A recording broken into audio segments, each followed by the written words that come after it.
Pentatonics, the explanation page. Whenever displaying pentatonics, I almost will always start with this shape up here, and the numbers sitting on the diagrams are the fingers of the left hand. The numbers to the left and right in the fingering here are the fret numbers. This particular fingering has the tonic or the root on the 6th string, first finger, right there. That's a real good harmonic anchor point. This shape that you see here wants to be always referred to as the world's most favorite pentatonic. It's blinking in purple. World's most favorite pentatonic. A scale is a series of tones strung one after another, and we can see that the notes and the interval numbers are written below each individual note. There's a specific order or scale formula to make this happen. In this case, we're in the key of A, and A is 1, or the tonic. You'll have to move specifically through the letter names C, D, E, G. That gives you, and back to A, the general letter names. But from the A tonic, it's 1.5 steps to C, the minor third, whole step to D, the perfect fourth, whole step to E, the perfect fifth, 1.5 steps to G, the minor seventh, whole step to A, or the octave. When we talk about scales, this guy down here that's blinking in purple, this guy is called the simple form. So it's 1.5 steps, whole step, 1.5 steps, whole step to the octave.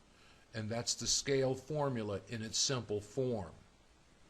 When you look at the staff, whether it be this measure or this one, or you look at the tab, you will see that no matter what happens, we always have the A is highlighted in red in the notes and on the tablature. When you're trying to read music, that is one of the things about playing in a given key, is that you want to be able to visualize the root of that key immediately. It helps you a great deal with the position study. Up on the diagrams up here, you see highlighted in red the lines over here. These guys hook up into what we call the interlocking octave. That's the diamond Z we talked about that is consistent throughout the caged system of playing up and down the fretboard. And it is those lines in red is the reason the book is named Interlock in the first place. Being able to visualize where the roots are on the fretboard in one chunk is essential. Okay, when you hear this, it's going to play a little bit faster right now. The notes will go by and you will see a cursor move on the notes. Look up at the staff and you see the A, and you see the green cursor moving from left to right. And I'm only going to go to the octave, up to the C, and then I'm going to reverse and come back down to the tonic again.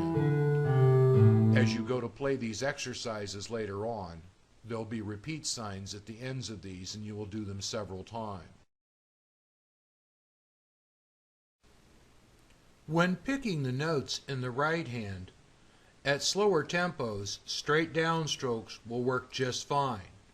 But when it speeds up, you'll have to alternate. You'll generally start with a downstroke, up, down, up, down, up, and you will alternate all the way through. If the last note is a downstroke, the next note descending is up. If the last note is an upstroke, the next one is a downstroke. I did not put articulation markings because it just crowded the screen. Remember to alternate.